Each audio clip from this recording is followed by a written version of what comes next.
चुप रहने का महत्व।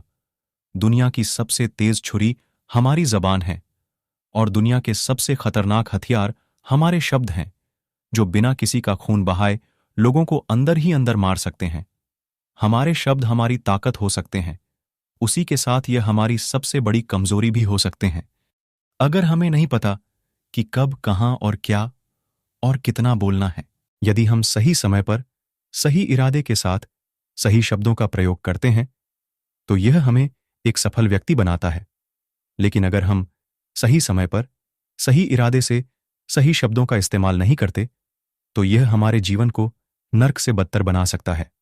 तो चलिए जानते हैं एक कहानी के माध्यम से चुप रहकर जीवन को कैसे बदला जा सकता है। जापान में एक बहुत ही प्रसिद्ध बौद्ध भिक्षु रहा करते थे। उनका नाम रिसाई था। रिसाई अकेले रहते थे। दुनिया के शोर शराबे से दूर जंगल में वो रहते थे और वह बड़े ही ध्यानी और प्रभुभक्त व्यक्ति थे, इसलिए वह पूरे जापान में बहुत प्रसिद्ध थे। एक दिन एक राजकुमार रिसाई के पास आया और बोला, हे प्रभु, मैं हमेशा थका हुआ, निराश और परेशान महसूस करता हूं। मेरा मन बहुत अशांत रहता है।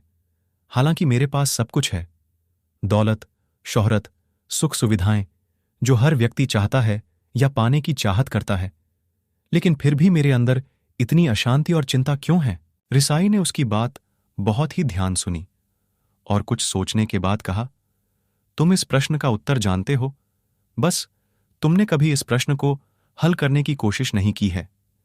रिसाई ने आगे कहा, मैं एक खोज करना चाहता हूं, क्या तुम मेरा साथ उसमें दोगे?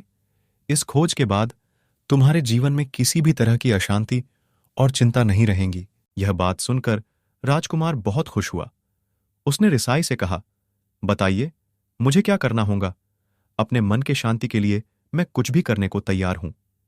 राजकुमार की बात सुनकर रिसाई ने कहा, तो फिर अगले 15 दिन तक मेरे आश्रम में रहोगे और एक सामान्य व्यक्ति की तरह अपना जीवन व्यक्तित्व करोगे, और इन 15 दिनों में तुम अकेले और चुपचाप रहोगे जितना हो सके, कम बोलोगे।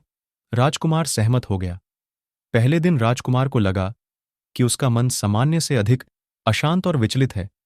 उसके मन में तरह तरह के विचार आ रहे थे और वह आम लोगों की तरह जीवन जीने में असहज महसूस कर रहा था और उसे अंदर से बोलने की चाहत हो रही थी, लेकिन वह चुपचाप रहा। उसके मुंह से एक शब्द भी नहीं निकला। अगले दिन वह वैसे ही पूरा दिन चुपचाप बैठा रहा।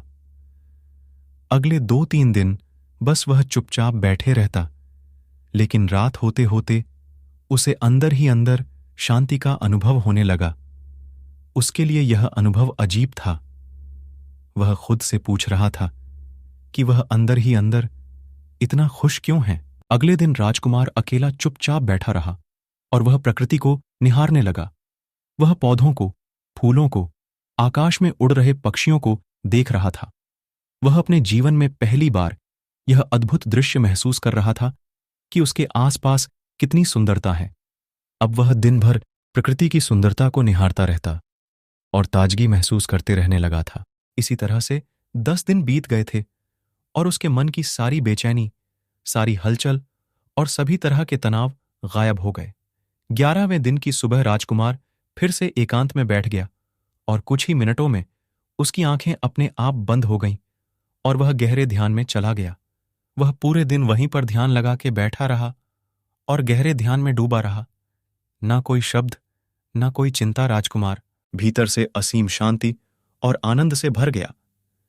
राजकुमार अपने बाकी के 4 दिन इसी तरह व्यतीत करने के बाद रिसाई के पास गया और उन्हें प्रणाम किया और बोला, हे भिक्षु महाराज, मुझे उत्तर मिल गया कि मेरे में इतनी उथल पुथल और चिंता क्यों था। मैं जान गया कि मेरा मन इतना अशांत और विचलित क्यों था। रिसाई ने मुस्कुराते हुए कहा, बताऊं क्या उत्तर मिला तुम्हें? राजकुमार ने कहा, मैं जरूरत से ज्यादा बातें करता था। मैं किसी पर भी अपने शब्द और ऊर्जा व्यर्थ करता था।